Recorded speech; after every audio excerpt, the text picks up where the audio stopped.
Hello friends, आज हम लोग संविधान का पार्ट 3 लेकर आया हूँ आप लोग के बीच। कृपया आप लोग इसे ज़रूर देखें। देखिए, 10 नागरिकता के बारे में हम लोग क्या समझते हैं, नागरिकता क्या होता है। देखिए, नागरिक संबंधित प्रावधान भारतीय संविधान के किस अनुच्छेद में है? अनुच्छेद 5 से 11 के बीच में। भारतीय संविधान कौन सी नागरिकता प्रदान करता है? एकल नागरिकता। भारतीय संविधान में शामिल एकल नागरिकता किस देश के संविधान से ली गई है? इंग्लैंड से। किस देश में दोहरी नागरिकता का सिद्धांत स्वीकार किया गया है? यूएसए में। कितने वर्ष तक लगातार वाहन रहने पर नागरिकता समाप्त हो जाती है? कितने वर्ष तक लगातार बाहर रहने पर नागरिकता समाप्त हो जाती है? 7 वर्ष। यदि आप देश से दूसरे देश में 7 वर्ष तक रहिएगा तो यहाँ का नागरिकता क्या हो जाएगा? समाप्त हो जाएगा। अब देखिए, ये तो हो गया। अब चलते हैं, नागरिकता के लोप होने का एक नियम क्या है? देशद्रोह का अपराध सिद्ध होने पर। नागरिकता के लोप होने का एक नियम क्या है? देशद्रोह अपराध सिद्ध होने पर। देशीयकरण द्वारा नागरिकता प्राप्त का एक तरीका क्या है? विदेशी पुरुष से विवाह करने पर। देशीयकरण द्वारा नागरिकता प्राप्ति का एक तरीका क्या है? विदेशी पुरुष से विवाह करने पर। मान लीजिए यदि विदेश के पुरुष से शादी करते हैं तो नागरिकता उनको मिल जाता है। किस अनुच्छेद के अंतर्गत संसद को नागरिकता के संबंध में कानून बनाने का अधिकार प्रदान किया गया है? अनुच्छेद 11। जम्मू कश्मीर के नागरिकों को कितने प्रकार की नागरिकता प्राप्त है? दोहरी। नागरिक बनने के लिए क्या शर्त आवश्यक है? राज्य की सदस्यता। नागरिकता किस प्रकार होनी जा सकती है? देशद्रोह का आरोप सिद्ध होने पर। भारत के नागरिकों को कितनी प्रकार से नागरिकता प्राप्त है? 1। संविधान द्वारा प्रदत्त नागरिकता के संबंध में संसद ने एक व्यापक नागरिकता अधिनियम कब लागू किया? 1955 में। नागरिकता प्राप्त करने एवं खोने के विषय के विस्तार में चर्चा कहाँ पर है? 1955 अधिनियम। यदि कोई भारतीय व्यक्ति दूसरे देश की नागरिकता ग्रहण कर लेता है तो वह भारत का नागरिक नहीं होगा। भारतीय नागरिकता संशोधन अधिनियम 1986। इस अधिनियम के आधार पर भारतीय नागरिकता संशोधन अधिनियम 1955 में निम्न संशोधन किए गए। पहला है, अब भारत में केवल उस व्यक्ति को ही नागरिकता प्रदान की जाएगी उसके माता पिता में से एक भारत का नागरिक हो। जो व्यक्ति पंजीकरण के माध्यम से भारतीय नागरिकता प्राप्त करना चाहते हैं उन्हें अब भारत में कम से कम 5 वर्ष तक निवास करना होगा। पहले यह अवधि 6 माह थी। देशीयकरण द्वारा नागरिकता तभी प्रदान की जाएगी जब संबंधित व्यक्ति कम से कम 10 वर्ष तक भारत में रह चुका हो। पहले यह अवधि 5 वर्ष थी। नागरिकता संशोधन अधिनियम 1986 जम्मू एंड कश्मीर एवं असम सहित भारत के सभी राज्यों में लागू होगा। भारतीय नागरिकता का अंत निम्न प्रकार से हो सकता है।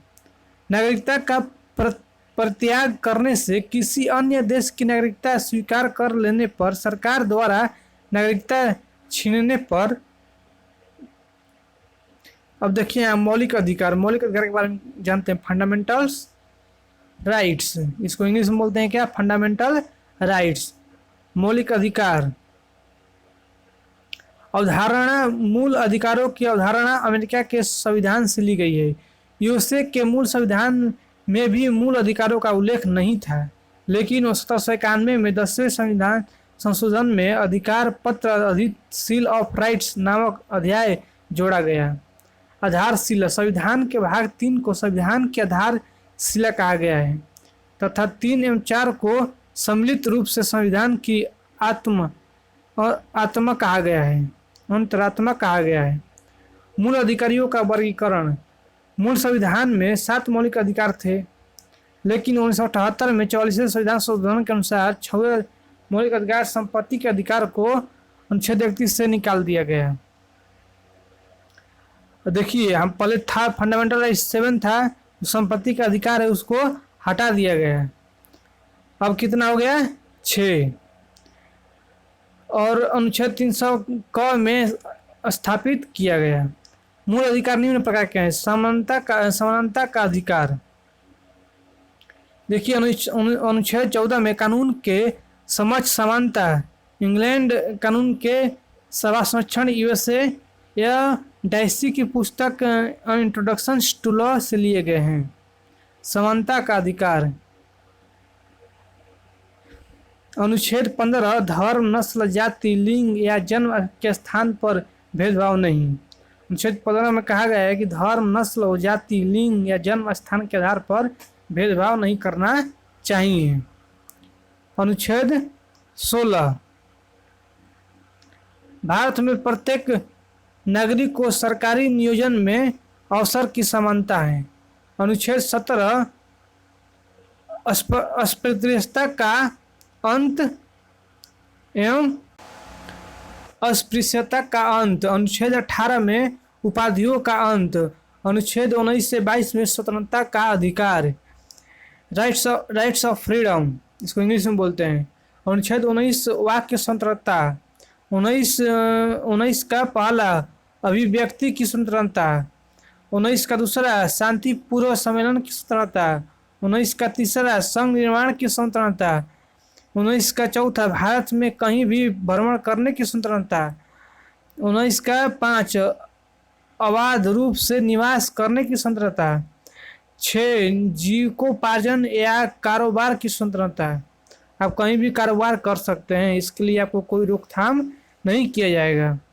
अनुच्छेद 20 बोलता है अपराध दोषसिद्ध के विषय में संरक्षण। अनुच्छेद 21 जान, माल एवं दैहिक स्वतंत्रता है, व्यक्तिगत या स्वतंत्रता है।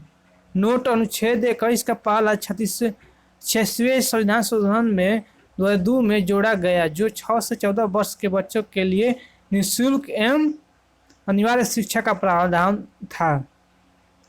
अनुच्छेद 22 कुछ दशाओं में गिरफ्तारी और निरोध से संरक्षण। शोषण के विरुद्ध अधिकार 23 से 24 के बीच में शोषण के विरुद्ध अधिकार है। अनुच्छेद 23 बोलता है मानव के दुर्व्यापार एवं बलात् श्रम पर रोक। अनुच्छेद 24 बोलता है कि 14 वर्ष से कम आयु के बच्चों को कारखाना तथा अन्य खतरनाक कामों में नौकरी पर रहने पर निषेध। राष्ट्रीय बाल संरक्षण आयोग, इसका गठन 23 फरवरी 2007 को प्रथम अध्यक्ष शांता सिन्हा ने किया था। बाल श्रम अधिनियम 10 अक्टूबर 2008 बाल श्रम अधिनियम के लागू होने के बाद से बाल श्रम पर प्रतिबंध लागू हो गया। धार्मिक स्वतंत्रता का अधिकार। देखिए 25 से 28 के बीच में कहा गया है। अनुच्छेद 25 बोलता है अंतःकरण की स्वतंत्रता। अनुच्छेद 26 बोलता है धार्मिक मांगलों का प्रबंध करने की स्वतंत्रता। अनुच्छेद 27 बोलता है कि धार्मिक व्यय के लिए निश्चित धन पर अदायगी से छूट। अनुच्छेद 28 बोलता है कि शिक्षण संस्थानों में धार्मिक शिक्षा प्राप्त करने या न प्राप्त करने की स्वतंत्रता। शिक्षा एवं संस्कृति का अधिकार 29 से 30 के बीच में कहा गया है। अनुच्छेद 29 बोलता है कि अल्पसंख्यकों को अपनी भाषा, लिपि एवं संस्कृति बनाए रखने का अधिकार। अनुच्छेद 30 बोलता है कि शिक्षण संस्थानों की स्थापना तथा अंग संचालन का अधिकार। संवैधानिक उपचारों का अधिकार 32 से 35 के बीच में। अनुच्छेद 32 बोलता है कि मौलिक अधिकारों के संरक्षण के लिए उच्चतम न्यायालय अनुच्छेद 32 के अनुसार तथा उच्च न्यायालय अनुच्छेद 226 के अनुसार 5 प्रकार रिट जारी कर सकता है। बंदी प्रत्यतीकरण, परमादेश, उत्प्रेषण, अधिकार परीक्षा, प्रतिषेध। तो देखिए मौलिक कर्तव्य। मौलिक कर्तव्य क्या होता है? भारतीय संविधान में मूल कर्तव्यों को शामिल करने का विचार किस देश के संविधान से लिया गया है? रूस। संविधान में मूल कर्तव्यों से संबंधित प्रावधान किस समिति की संस्तुतियों के आधार पर सम्मिलित किया गया है? स्वर्ण सिंह समिति। भारतीय संविधान में मूल कर्तव्य कब जोड़े जाए? 1976 ईस्वी में। एफडीआई की संवैधानिक संशोधन अधिनियम द्वारा संविधान में मूल कर्तव्यों को सम्मिलित किया गया है। 42वां संविधान संशोधन अधिनियम 1976।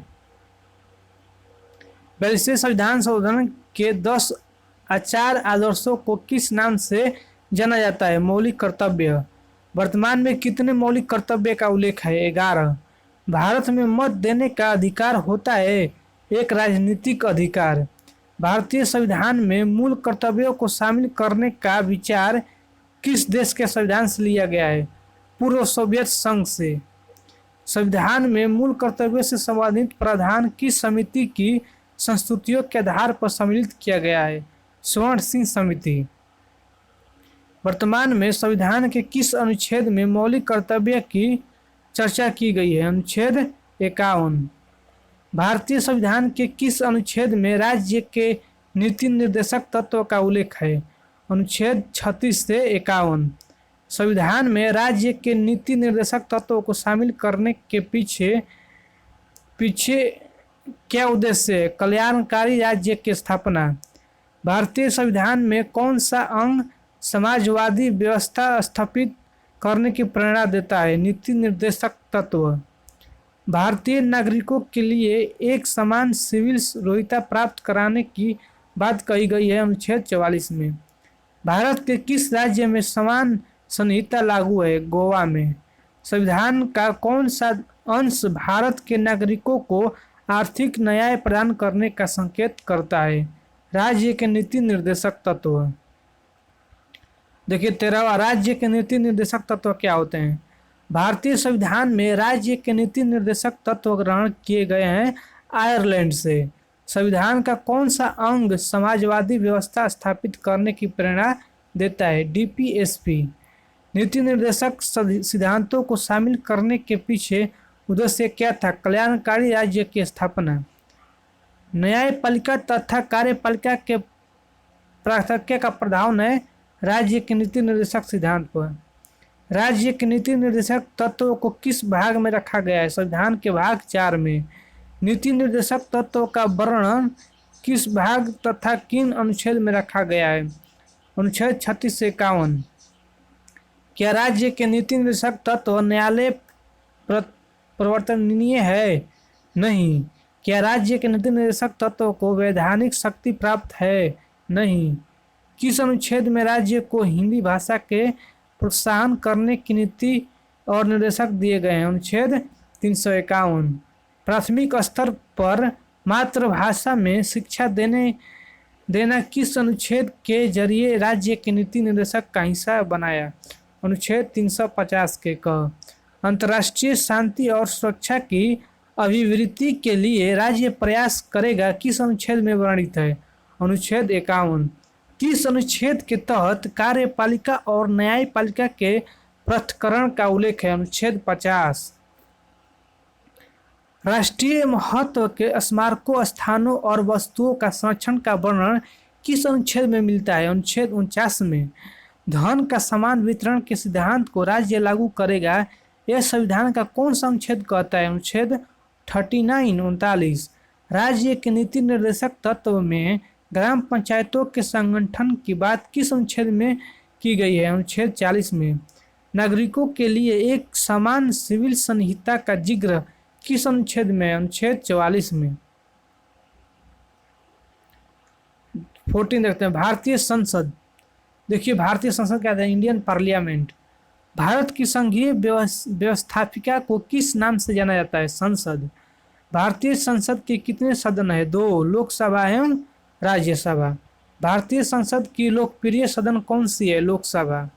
भारतीय संसद के किस सदन को प्रतिनिधि सभा भी कहा जाता है? लोकसभा को। भारतीय संसद का अस्थायी सदन है राज्यसभा। संसद के कितने अंग होते हैं? 3, लोकसभा, राज्यसभा और राष्ट्रपति। संसद का अभिन्न अंग किसे कहते हैं? राष्ट्रपति को। संसद का प्रथम अंग तथा प्रथम सदन लोकसभा है। संसद का द्वितीय अंग तथा द्वितीय सदन राज्यसभा है। संसद को भंग करने का अधिकार किसे है? राष्ट्रपति को। संसद के दो अधिवेशनों के मध्य अधिकतम कितने समय अंतराल की अनुमति है? 6 माह। भारतीय संसद के दोनों सदनों की संयुक्त बैठक बुलाता है या आह्वान करता है राष्ट्रपति। संयुक्त बैठक किस संबंध में होती है? साधारण विधेयक। स्वतंत्र भारत के इतिहास में अभी तक कितनी बार संयुक्त बैठक बुलाई गई है? 4 बार। संयुक्त बैठक की अध्यक्षता कौन करता है? लोकसभा अध्यक्ष। संयुक्त बैठक को कौन संबोधित करता है? राष्ट्रपति। संविधान संशोधन प्रस्ताव के संबंध में दोनों सदनों के मध्य मतभेद होने पर प्रस्ताव गिर जाता है। संसद की कार्यवाही में सूची में प्रथम विषय होता है प्रश्नकाल। कौन सी प्रथा संसदीय प्रणाली को भारत की देन है? शून्यकाल। एक वर्ष में कम से कम कितनी बार संसद की बैठक होना आवश्यक है? 2 बार। भारतीय संसद के वेतन का निर्णय कौन लेता है? संसद। भारत की संचित निधि से धन कौन निकाल सकता है? संसद। भारत सरकार के निर्णयानुसार संसद का एक सदस्य अपने क्षेत्र के विकासात्मक कार्यक्रमों हेतु कितनी राशि खर्च कर सकता है? 5 करोड़। भारत की संसद का उद्घाटन कब हुआ था? 1927। भारतीय संसद का तीसरा अंग कौन है? राष्ट्रपति। भारतीय संसद को कौन भंग कर सकता है? राष्ट्रपति। भारतीय संसद की संप्रभुत्व किससे प्रतिबंधित है? न्याय समीक्षा से। क्या राष्ट्रपति या उपराष्ट्रपति कभी संयुक्त अधिवेशनों की अध्यक्षता करता है? कभी नहीं। संसदीय प्रणाली वाला सरकार को अन्य किस नाम से जाना जाता है? संघीय सरकार। अब चलते हैं राष्ट्रपति। राष्ट्रपति क्या होते हैं उनके बारे में जानते हैं। उनका क्या पावर होता है, उनका वेतन है कितना है, भाता, सब उसके बारे में हम लोग चलते हैं। भारत में कार्यपालिका का अध्यक्ष राष्ट्रपति करता है। भारतीय संविधान के अनुसार देश का प्रथम नागरिक राष्ट्रपति होता है। भारतीय सेनाओं का सर्वोच्च सेनापति राष्ट्रपति होता है। भारत के राष्ट्रपति पद के उम्मीदवार के लिए न्यूनतम उम्र 35 वर्ष होना चाहिए। राष्ट्रपति का निर्वाचन किस प्रकार से होता है? अप्रत्यक्ष रूप से। राष्ट्रपति पद के निर्वाचन हेतु कौन सी पद्धति अपनाई जाती है? समानुपातिक प्रतिनिधित्व एवं एकल संक्रमणीय मत पद्धति।